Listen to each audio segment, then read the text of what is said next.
Welcome all, welcome all. I'm your host Soli, and tonight we got another independent rock band on the show tonight. It is the post-ska-punk experiment, the CatchWords. What's going on? And how are you? Absolutely. Welcome, Don. Glad to be here. All right. Welcome, Metal Al. Welcome, Anthony. What's going on? And the Sky. And The welcome, Sky. James. Hey. Hey. So they were recommended to me by podcaster Pete Quint. He's like, I've seen them perform. I'm like, I'm going to check these guys out. And sure enough, just jamming. Oh, thank you. So, so how long have you guys been around? We go ahead, Don. Oh, I technically we got things started in 2017, so we're just coming up on our 6th year. But with COVID and everything, it'd be more accurate to say that we've been active for about 3 or 4 of those years.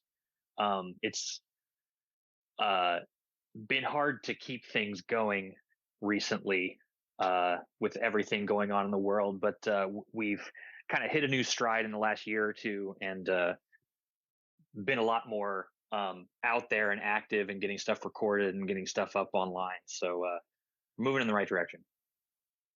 Very nice. Okay, so I was digging it. You had your "I Want to Rule the World" EP, and it was just kind of cool. That's on Spotify for those who want to listen. I was just getting vibes of Harvey Danger and the Mighty Mighty Boss Tones, that kind of just think outside the box alternative punk rock scene, Presidents of the United States. And it's really pretty cool. Yeah. Thank you. Harvey Danger is definitely a formative. Their "Where Have All the Merrymakers Gone" is one of those records that when I was in high school I listened to a ton, and it really influenced kind of my ear and what kind of songs I tend to write. So it's awesome that you picked up on that. Yeah, I just kind of, I don't know if it was. Were you from the same area, or What's that? were you from the same area, or similar kind of vocal delivery, or? Oh, no. I had a friend who was a fan of theirs and kind of got me clued into their record, and I think that there's, for a lot of people, what they listen to, especially early in high school, that's kind of the age where what sounds good to you kind of gets locked into your brain. Mm-hmm. And for me, that was one of the records that hit at just the right moment. So now when I hear a song, it's like, how close is this to Harvey Danger? That's the calculus my brain does to figure out whether I like it or not. The 3 steps from Kevin Bacon kind of thing. There you go. There you go. Yeah. And you guys have been based in the Columbus, Ohio area all this time? Yes. Nice. Yeah. I used to have some family down there. It's a cool place. The scene here is kind of insane. Hardcore is really popping off right now, but just overall, you always hear about some great bands coming out of like the Central Ohio area. Yeah. Archie fucking hates it here. Yeah, every fucking just like this fucking podunk mud town. It's like, Jesus. No, it's great. I love it. No, so would you say, Don, you always wanted to be a singer? No. I actually, James and I were in a band together prior to CatchWords, where I was not the singer. I just played bass. But I've always been a songwriter. I've always been, it's hard for me to just kind of sit back and play my part. I always want to kind of contribute to everything else and kind of guide the way the music's going. So when our previous band broke up, I just had all these songs that I was like, well, I think these are good songs. I'd like for people to hear them. I guess I should start a band. And so I kind of fell into singing by default.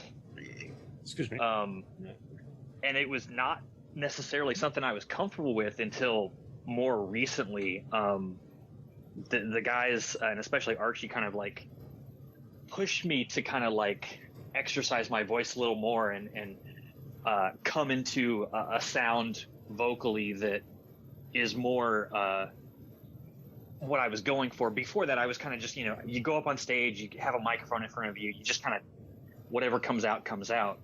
Now I'm using a little bit more intent when I sing. But it took me a long time to get to that spot. For a long time, I was kind of struggling with it.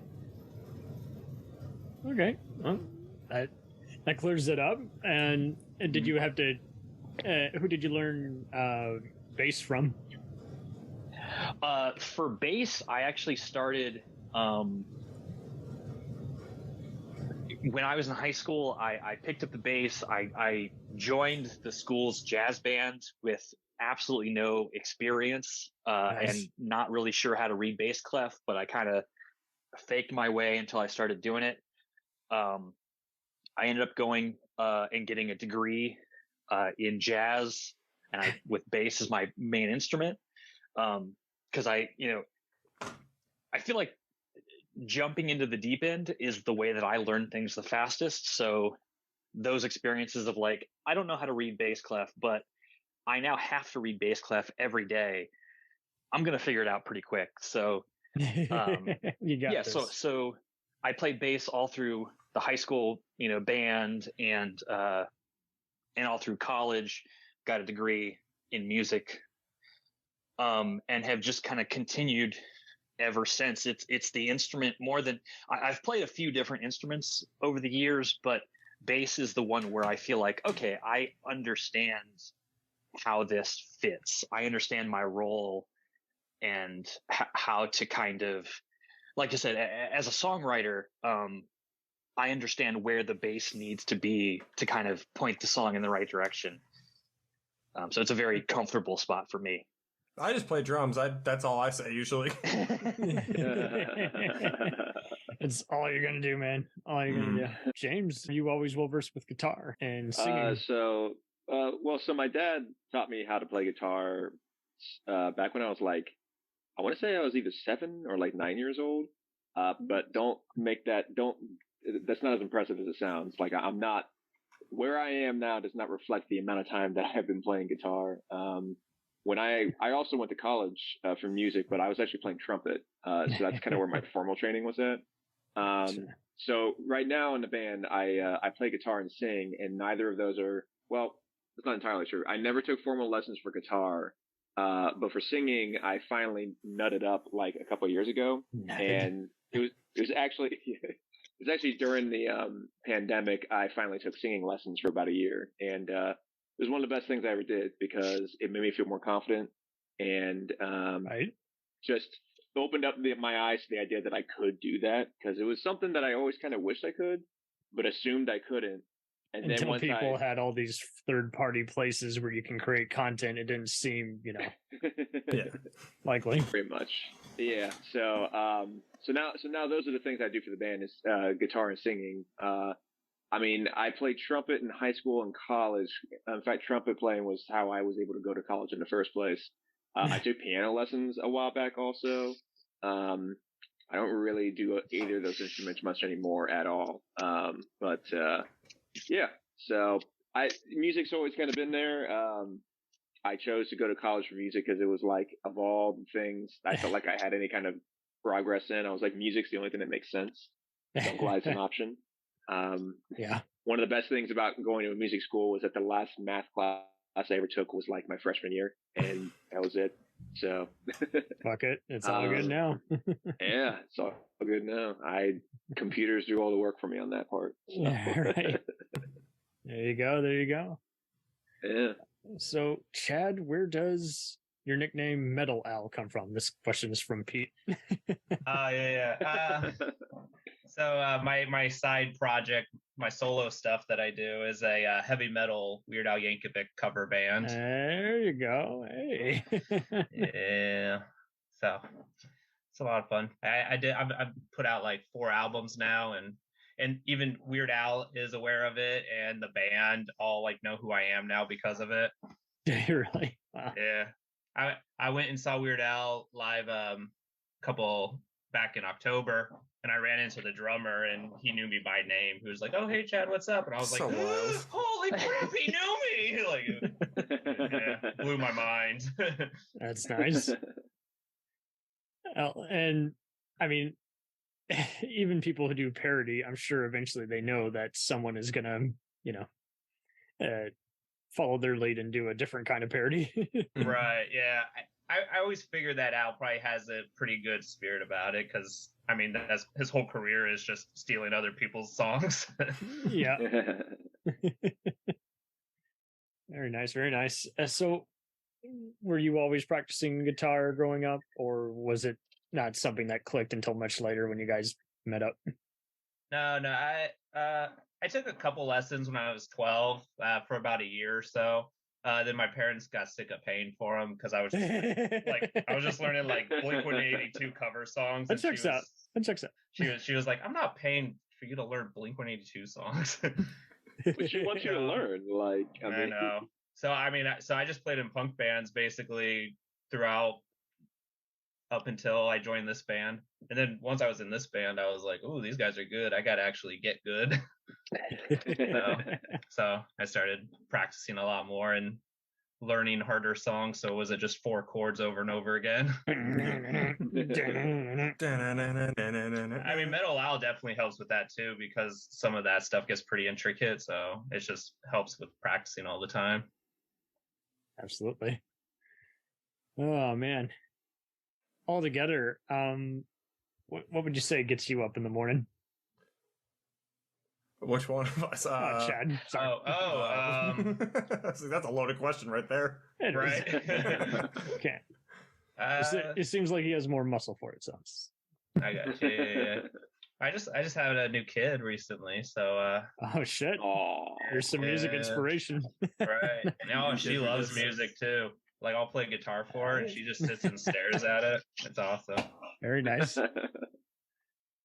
All right. So last up, Archie, my dude. When did you become a drummer? I started playing drums around like when I was 10. I had an uncle who played drums, and I just go into his garage and kind of hit them sometimes. And my parents made the horrible decision. I don't recommend hitting people. No. It depends. Yeah. But I just go hit those sometimes. And my parents made the horrible decision of buying a first act kit for us. And I wanted to be in the front. I didn't want to play drums up until years later when I just kind of figured out a 4 on the floor beat. And I had my uncle kind of push me in a different direction. It's like, okay, try doing this now. And it took about a year of lessons after just sitting at the kit every day for an hour. My parents were like, all right, he's into this. We got to kind of support this. But they're all metalheads and everything like that. So I was trying to play Slipknot when I was 10, 12, trying to figure out how double bass worked. But yeah, that's just the insane Joey Jordison, like double bass and getting into the heavier stuff. So when I joined this band, I had never really been into ska before. I was into plenty of different punk bands and different kind of metal bands, but they kind of learned me real quick. But it's fast, but not as fast as some of the stuff I used to play. So it blended right in. Nice. Is that a challenge, Archie? No. We've been doing this for a couple of years now. I've been playing. My chops aren't up in metal anymore. Oh, okay. All right. Just say the word. What inspired a lot of you guys' album covers? They're very just kind of like a painting. There's so many Easter eggs. You have to look at it 5 different times just to catch all the stuff, especially with your recent album, What Comes Next. Yeah, I did the artwork for that one. Nice. For What Comes Next, yeah. Yeah. John gave me the inspiration. He told me what to draw though, but I did the artwork for it. Hey, whatever works. Yeah, well, and it's funny that you said they look like paintings, because they are inspired by paintings. The What Comes Next, that we had originally conceived that as a concept album about summer. And then it didn't actually turn out that way, but that was the initial concept. And then we had the idea to kind of take the Dali painting. Was it The Illusion of Time or what? I can't remember. Melting Clocks or something like that. Yeah. everyone thinks of it as the Melting Clocks painting, but to take that image and turn it into a beach scene, and that was kind of the goal for that album That's cover. it. That's all you're getting. Yeah, but that's kind of just when I think of like how to visually present us, I'm always kind of trying to add in those extra layers and references and all that sort of stuff. Very nice. Our demo was off of a art piece also, wasn't it? The one that has the picture? Yeah, it was. Yeah. Which one? Oh my god, I can't remember the name of it. Exhibition of Yeah, that one. That rejected works. Exists. Yeah. The one. Yeah. The one that, yeah. Yeah, that was. That is also. What is that? I think it's called Symphony in White. Is a portrait of a woman wearing a white dress with a white background. So yeah, it was. Again, I just try to like. That's what. When I think about the visual art side of things, I like to pull those kind of references out and nice. Kind of change them around and juxtapose them with our sound that doesn't sound. I mean, it's not obviously, it's not classical. It's not something that people associate with older images. So it's fun to kind of play around with that. Fair enough. How would you guys describe the Ohio music scene right now? It's just always pretty good. I think it's pretty good. Yeah. Pretty loyal. Scenes, definitely. Yeah. I mean, there's shows all the time, and there's different venues that are always. I mean, you can book a show any day of the week. Yeah. There's this place on. I think is that High Street, Dirty Dungarees. It's a laundromat that's also it's on High. A venue and a bar, and we played that place a bunch. A friend just randomly took me there one night. It's like, yeah, I'm going to a show here. It's like, who's playing? I don't know. Let's figure it out. And that's kind of the attitude that place has. And like, as hardcore shows have popped up a lot more, and that scene's kind of hitting it with For Your Health, Rejoice, and all them. They're getting packed and more packed. Nice. Yeah, I feel like Columbus kind of ebbs and flows with the music scene, where there are we have some down years, and then we have some years where everybody's super active. The passing through. And it's been picking up, and steadily, you're seeing more venues pop up. You're seeing more new bands come out that are better than, some of the bands that have been around forever. And it's really exciting to, kind of see it pick up again after, times when it seems like nobody's really doing anything for a while. And then, all of a sudden everybody's doing something. I mean, COVID might have had something to do with that, because everyone's just super excited. I mean, maybe. I can hear the sound of me dying. Yeah. No, so that's a good contrast, because I had Jeff Totora, who's one of the 4 main drummers for Blue Man Group, on. Oh wow! And nice. He gets to do all 5 other side projects while that's his main day job. But it was just interesting, because there's some music scenes which are absolutely dead. Like, people are relying on just their Spotify, and they show it to their coworkers. And so I was living out in Massachusetts for a bit, and like the central Massachusetts area, and just like trying to find a band out there was pulling teeth. It's like, you go to a show. Can I tour with you? Open for you? Yeah, even before that, can I start a band with somebody? It's like, it was the second I moved to Columbus, I put up on. I met these guys. I just like found a punk group, and I was like, "Hey, does anybody need a drummer?" And they were the first people to hit me up. And I figure, like, I'll let's see what these guys are about. I'll get me integrated in the scene. We'll see what happens. And then I started playing with them. And I loved the music. I loved jamming with these guys. So I was like, I'll stick around. Thank God. Nice. Yeah, thank God. They need you, man. He's our 3rd drummer. Yeah, I don't know what it is about this band and drummers. Jesus. But it's every band. Every band has been around for a while now, though. He's pretty solidified now. Yeah, I think solidified. I love it. All right. Altogether, what have you mainly been finding the inspiration for your various songwriting? That's mainly all on Don. He brings the skeletons of the songs in. Yeah, it's a good question for Don.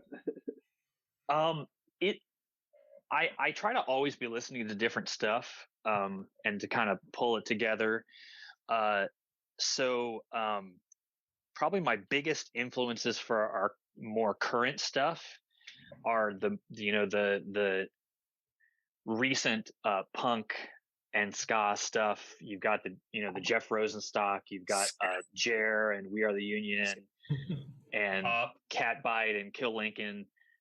Those are all bands that are doing crazy exciting stuff in ska now that I try to like listen to and it's like, okay, this is, that's what's going on now. But then I try to blend that with more just random stuff that comes across my, attention. Recently I've been listening to a lot of older, like 1950s and 60s early rock and roll. How old are you? I'm just kidding. Go ahead. Yeah, I know what you mean. Yeah, it is fun. But yeah, discovering a lot of the stuff that your great granddad would listen to, and you're like, yeah, but this is inherent in all these other. Sure. Yeah, and taking those ideas and taking ideas from jazz, the jazz that I studied in school, and then applying that, or listening to hardcore. And trying to kind of blend all those together into some kind of mass that kind of is, the jumping off point was ska, but by the time we get to the end, it's like, I don't know if this is still ska, but it sounds good, so I'm gonna keep, keep it going. I'll own it, man. I'll own it. It's very nice. And altogether, how would you describe your sessions and you're just practicing and keeping it fresh? How do you guys know it's like, okay, we're gonna keep this take? It's mainly just kind of we mainly practice just like we're getting ready for shows. During COVID, I joined the band right before COVID started. We just kind of locked down and played songs over and over and over again. Maybe we throw a new one in every once in a while, but usually we just kind of like, what if we do it like this? That doesn't work. What if we do it like this? That's kind of cool, but that kind of inspired different parts of the songs. But when we go down to record, also we really kind of hone in the song right before we record to like try to get the best version possible. Right. Yeah. Our goal for sorry to interrupt. It's fine. Our goal when we're actually going into record is to have rehearsed the song to death, to the point where we don't need more than a few takes to just get it all done. And part of that is the, the financial and time aspect that recording can take forever if you don't go in knowing what you're going to do. Oh yeah. But part of it's just also, we want to get in and get out and be able to kind of capture that feeling of immediacy and kind of the live feeling. We want the record to sound like, I think we like to think that we're pretty good live, so we want the record to kind of show that off and show people what they're missing when they don't come see us. Good. There is a new song that we're working on that we're about to record that it's gone through like different iterations. Your song, so now it sounds completely different than when we first started playing it out live. So people who have been following the band from the beginning has heard this song in like different forms, because we just kind of keep tweaking it and keep adding like different stuff to it. Nice. Kind of. Yeah, there's actually I saw just today. There's a YouTube video of one of our first early shows before Archie joined, where we do play your song, but since that video was recorded, we've completely almost rewritten. Like, we took the same lyrics and changed all the chords and changed the melody and changed the rhythm. So I don't know if people would even recognize it at this point. Right. I don't even know if I can remember how to play the old version, honestly. I mean, that's fine. You can forget that. 10-year anniversary coming soon. Besides. Any artists who'd like to plug, who you've been fortunate enough to share a stage with, or also in your community, who you just want everyone else to know what definitely continuous talents they are? There's a really good band in Milwaukee called Rat Bath that we've played with once before. I played with them in another group that they're always great, fun live shows, and they're great to talk to in between. They're fucking awesome. Ope is a really good like doom folk band around here. Highly recommend. Natty is a saint, booking shows all throughout Columbus. Nice. Yeah, it's unfair because there are so many bands that we've played with that are so good. I mean, we did a show. Go ahead, Don. Sorry. Oh yeah, no, I was just gonna say we did shows recently with like Goat Feather and Poison Door is a fantastic like post-punk group that's in Columbus, and like Cure for Love, and we got a show coming up in Akron with Whiskey Brisket, and Brave the Sea has always been great to us. Brave the Sea is a killer. I guess they would probably describe themselves as almost like a pirate punk band. Very Celtic rock, is think what they say. Nice. I think okay. That's the cool part about our style, metal.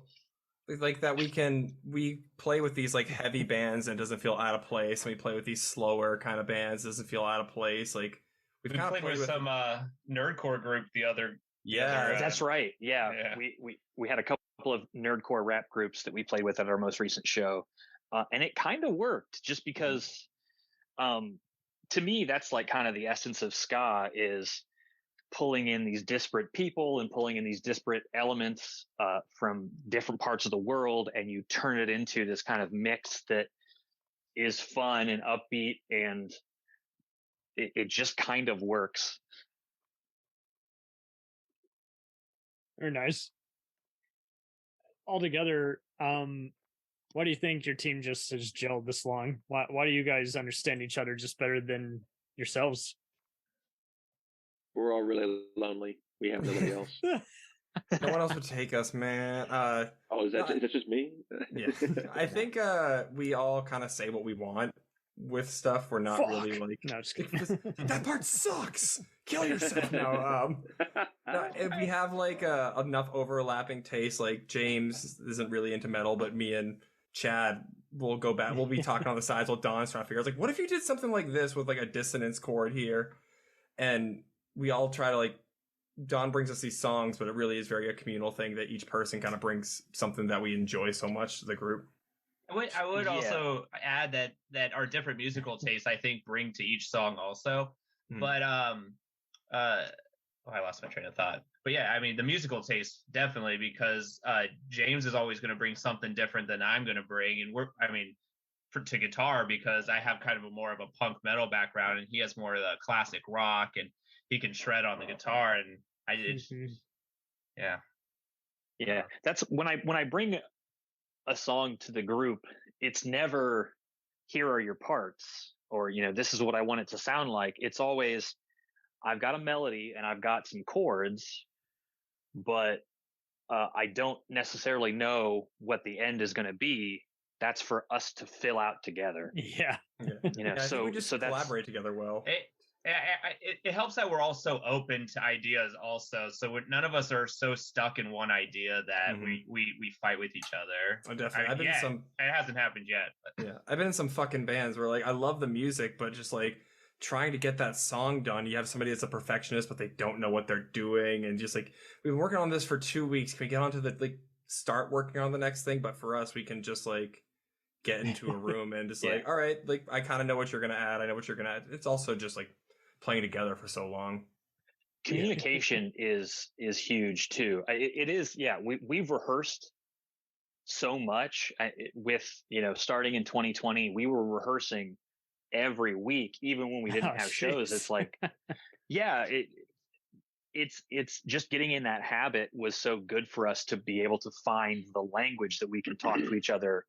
And, if I have an idea, or if Archie has an idea, or James has an idea, or Chad has an idea, they can express that in a way that we're like, oh, okay. Yeah. I understand what you're trying to say. Let's do that.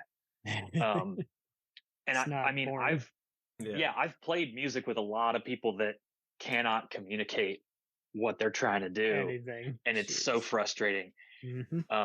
So it's I feel super lucky to have these guys that are making music with me, because it's like, oh, we can just like work together, and it doesn't have to be a fight. I mean, damn, In an last ideal year world, was, I think last year was 10 years that me and Don have been playing together in a band. So I'm trying to think. It might be more than that because well, 2012 was when you joined Ska-punk, right? I don't know. It's Time's okay. not So real. this is now 11, almost 11 years that, It'll be 11 James years and this I. year. Yeah. Well, and it's funny because James and I were in that previous band together, and that band played at Chad's wedding, and that's how we met Chad. Yeah. Because I love their ska band so much. I was like, dude. So my wife and I, we were like, let's have a rock concert as a wedding because that was a cool idea. So we actually had 2 bands play. And I was like, well, we gotta have the ska band play. So dude, that was based. Like he was like, yeah, what was the band for your wedding? Ska band, like amazing. Yeah. Oh no, it was a ton of fun. And then like not too long after that, when we were trying to think of like who can we bring in to start a new band, and Chad was somebody that we knew, as well as his brother at the time was playing drums with us. So it was like, okay, yeah, let's this is the core of it. It's folks that we already know, that we know have these skills, and we're just gonna put it together and see what happens. 2 years. Yeah. My brother moved out to Utah. That's why we had to find a new drummer. It was very much of like when a new queen shows up in the hive, like one has to kill the other one. Yeah. Shane's lucky he moved, or else Archie would have blood. Right. The timing just worked out. Stand your ground and another times retreat. What have been some of your other favorite areas to tour? We haven't done too much touring. We mainly play around Columbus. We're playing Akron next week. No, in 2 weeks, right? Yeah, we're 2-3. February 17th. We're playing in Akron at the Vortex, which is I think it's a Thursday night.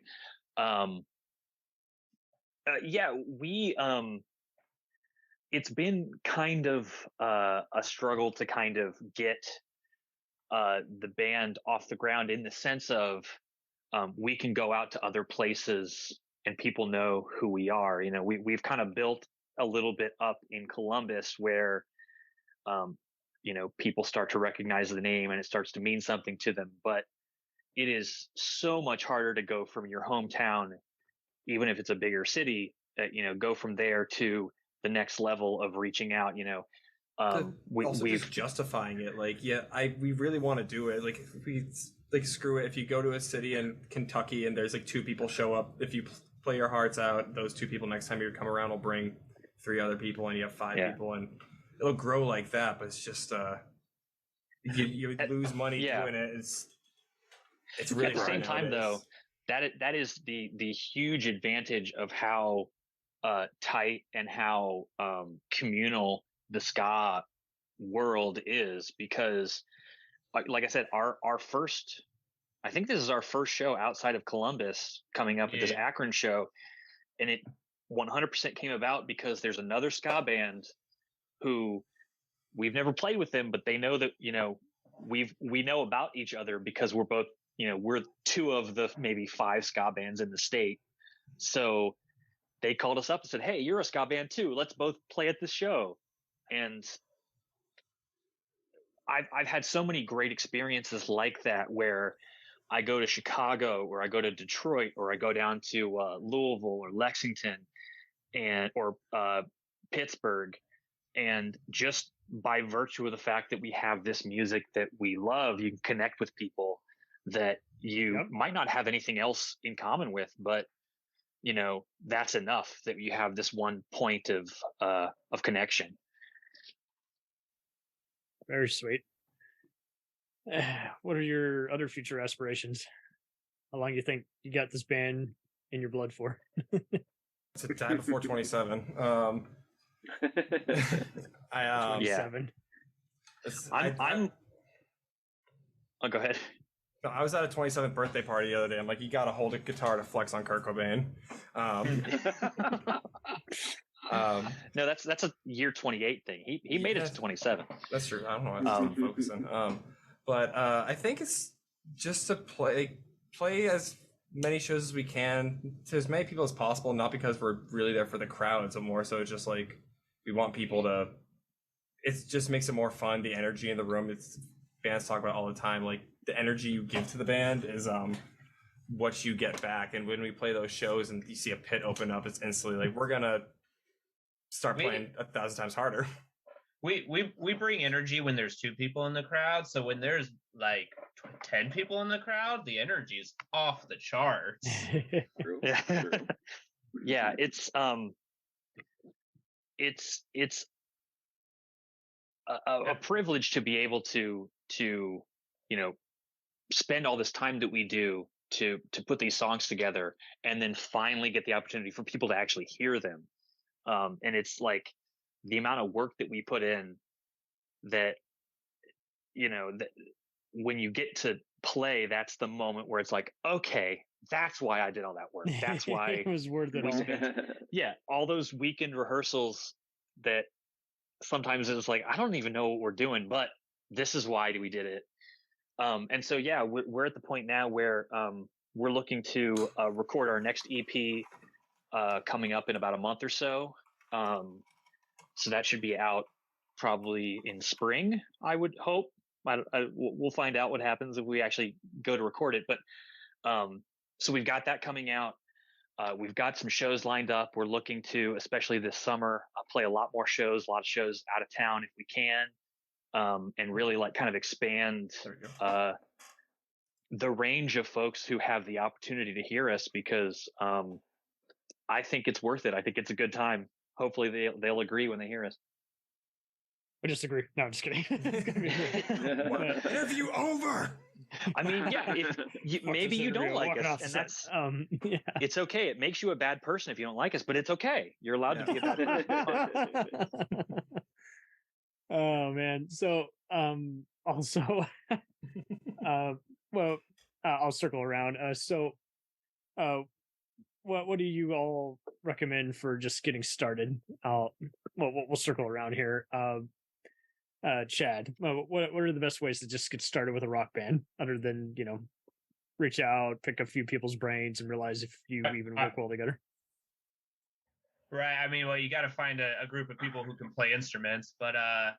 I mean, it's just a matter of just sitting in a room and trying to come up with ideas and see what sticks. And I mean, it helps, I guess, if you have a idea of what type of band you want to be. So if you want to be a metal band, you're going to find people who also want to be in a metal band or a punk band.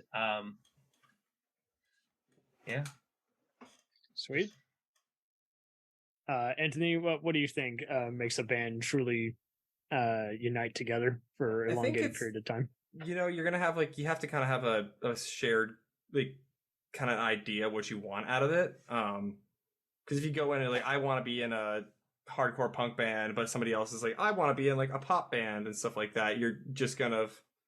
Sometimes you can get something cool, but the ideas won't be as cohesive, and then you gotta get good at songwriting, because you can be a Berklee trained musician and everything, but if you can't write songs, I'm sure you'd be a great studio musician, but you gotta be able to put a song together and try not to write what I would always call is riff salad, where you get we have 7 cool riffs. Do they connect to each other? No, but let's make them into a song.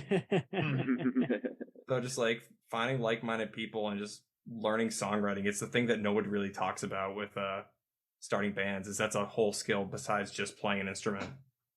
Gotcha. All right, Don. What's the best way to keep a group together and figure out whether you guys are serious or not? Yeah. Well, I will say if anyone's listening out here and you thinking you want to start a band, you want to start playing music, my advice is don't get help. Find a better way to spend your time. But yeah, as far as keeping it together and keeping that momentum going, it's about having the discipline. It's about once you feel like you have your sound, the other guys were saying, you want to I want to be in a metal band. Well, that's great, but you have to keep listening to more It doesn't metal. stop. And yeah. yeah. We'll return after these messages. Do you ever find yourself thinking about who would win in a fight between Goku and Superman? Hi, I'm James Gavsey, and on the Who Would Win show, me and my co-host Ray ignore anything important happening in the outside world and debate fictional battles between characters from comics, movies, and video games. We got a new show every week, and almost always am I the winner. Yeah, not true, Ray. In the past, we've discussed such matches as Captain America versus Darth Vader, Solid Snake versus the Iron Giant, classic matchups like RoboCop versus Terminator, and even the Muppets versus Sesame Street. That one was crazy. So if you're a fan of geek culture and love a spirited debate, check out the Who Would Win show wherever you get your podcasts, or check us out at whowouldwinshow.com.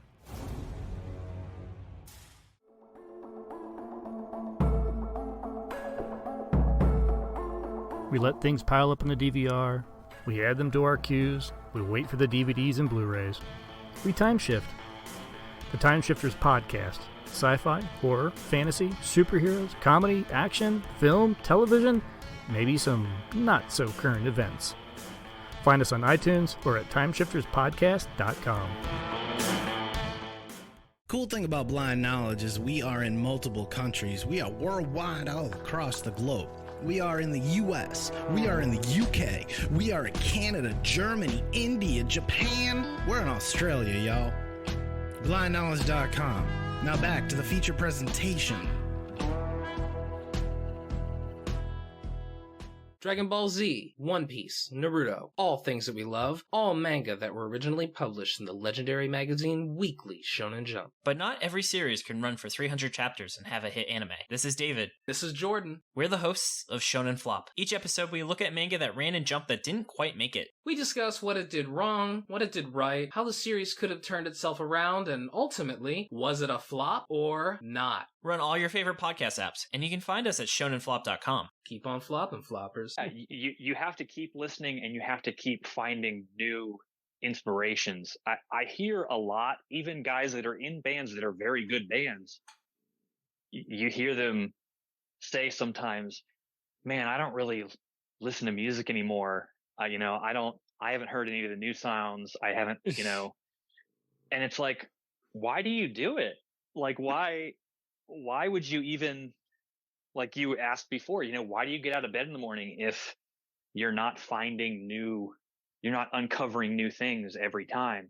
You're about the fifth person who's told me this. There do seem to be a lot of people, it's almost kind of like hate watching, but the most unproductive way of kind of just spending any time with anything is just these guys who start out conversations basically with a diss. And you're like, so why should I even respond to this? This just takes all the life out of the room. Yeah. I mean, listen, I will be the first person to tell you how much I hate certain things. There's a lot of terrible stuff out there that you can listen to, and it sucks and it's bad, and I would prefer to avoid it. But I know that I don't like it because I listened to it.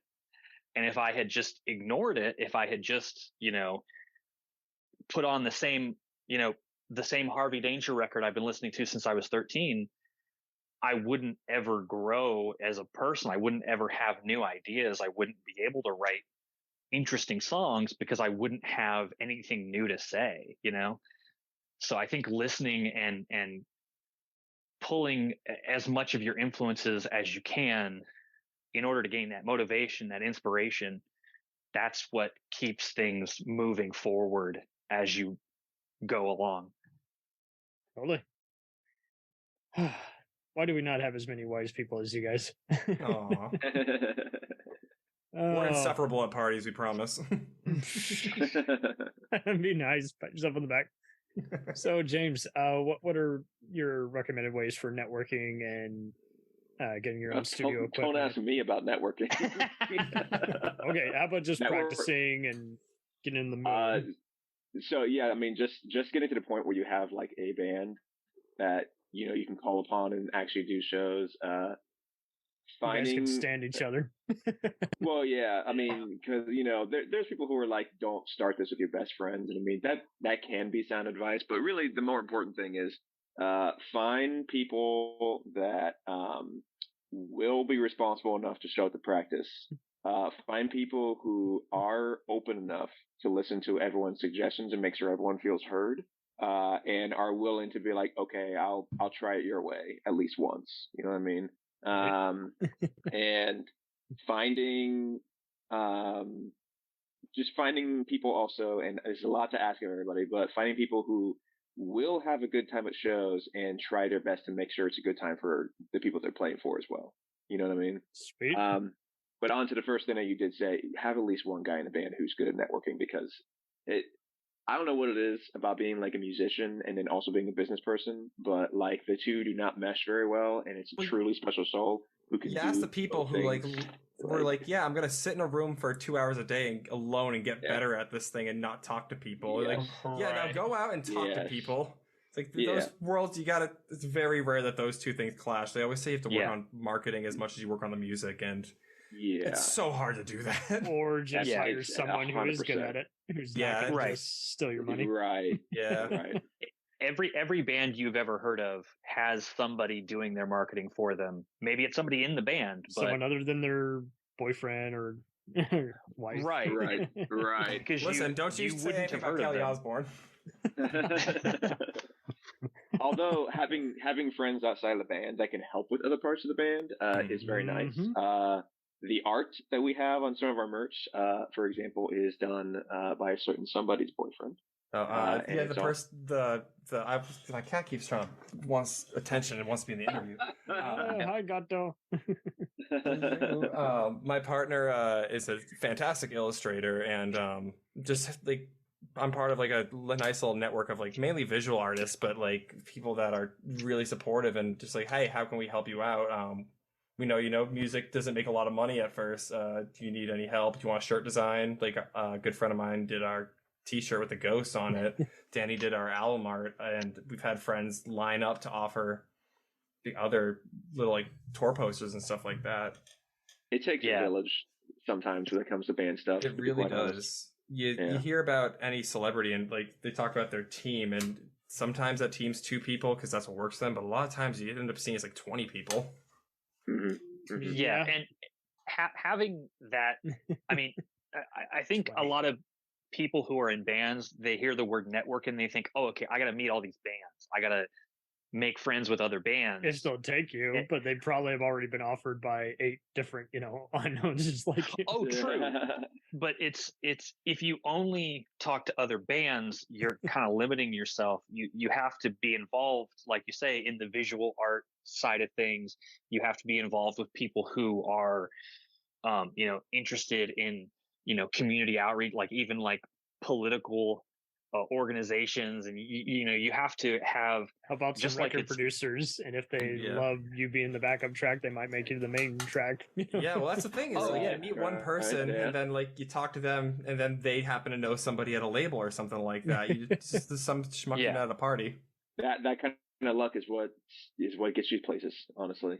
And you're not going to get that kind of luck. You have to create that kind of luck by getting yourself out there and being open to those experiences. 100%. So absolutely. Oh man. Well, this has been once again enlightening, because again, this is exactly what we intend on, is just having just everyday people who do this on the side. They want it to be their main gig. It hasn't really occurred yet, but it's possible, and you can still get a lot of reward from doing it. But yeah, Blue Man Group will take off one day, I swear. Who the hell are those clowns? But yeah, got a pretty good gimmick. Yeah, we'll see how far they go.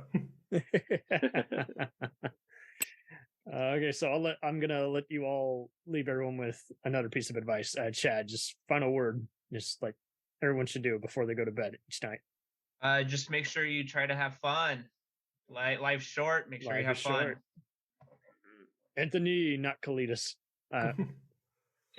Kiedis, whatever his name is. Yeah, from Red Hot Chili Peppers. Anyway, what is one motto to live by?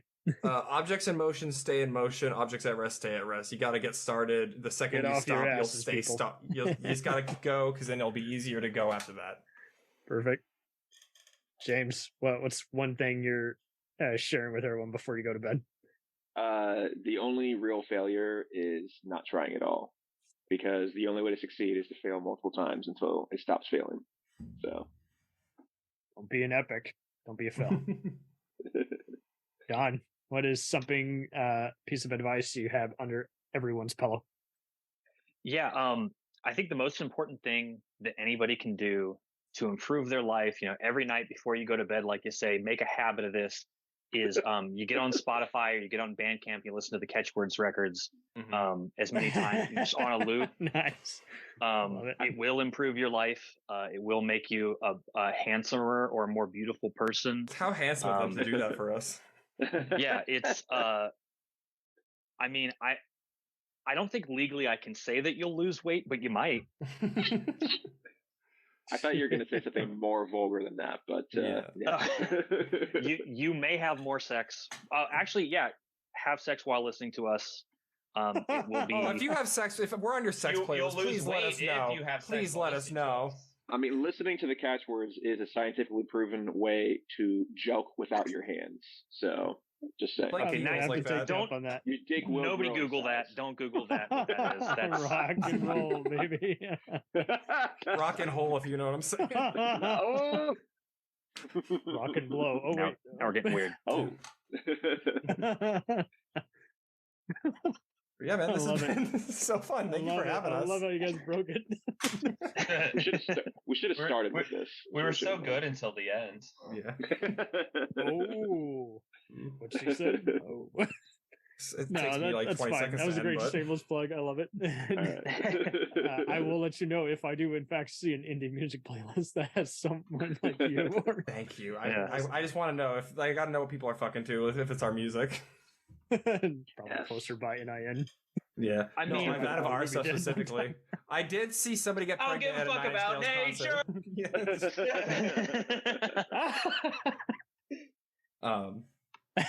Yeah. Make it so. Make it so. Go on, do it. All right, you guys, you rock this. You rock the hell out of this interview. I appreciate it. Thank you. For those listening, they can find you on Bandcamp and Spotify, or any other platforms you guys will be on. Apple Music, pretty much anywhere you can get your music. I hope so. That's what they advertised to us when they said they'd sell our music. Yeah, we're on YouTube somehow. We're on baby. So. Well, that makes sense. You can merge it as part of Spotify. Yeah, DistroKid. Whatever. How much do listen I pay to their shit, man? Yeah, listen to my stuff. You'll find it. It's not that hard to find. Listen to it.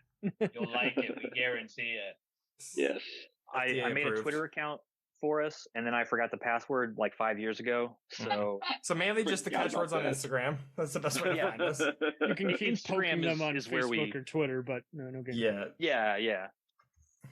Definitely recommend the poke though. Mm-hmm. Saying you know someone they know might also help, but might also freak them out. But everybody knows Pete somehow. Everybody knows Pete. This guy? He knows everybody. This texting he wants to interview us Ohio guys. What the fuck?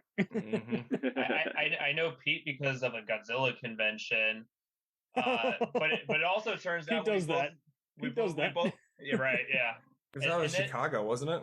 Yeah, that was up in Chicago. The Chicago way. He lives 5 minutes away from me, and I didn't even know him. We met in Chicago. And I met awesome. Pete separately in a secret society that we were both members of at the time. Which that sounds kinky. Yeah, I work with Pete. By its nature. Oh yeah, and you guys you work with him. And we all met him just different ways. Yeah, I met. Oh my. Yeah. So you need a guy like Pete. That's networking right there, baby. Just Pete. Networking. True. Pete's wife is who I took singing lessons from, actually. Jody. There you go. Studios. Mm-hmm. It's full circle. Nice. 100% Pete. So everyone should just know Pete, I guess. Yeah. We just rename our band Pete. Pete and the Quints. Pete and the Quints. Yeah, don't doss them on here. No. Pete and the Beeps. That's awesome. Okay, I'm gonna let you guys go. This was a party I don't want to have in, but unfortunately, it was a blast, man. Okay. Yeah, thanks. Yeah, all right, hey guys. You have a good one. Fortunately, everyone can keep playing your music on loop. There is no eject button. Yeah. Yeah. All right. I've added to my Spotify, so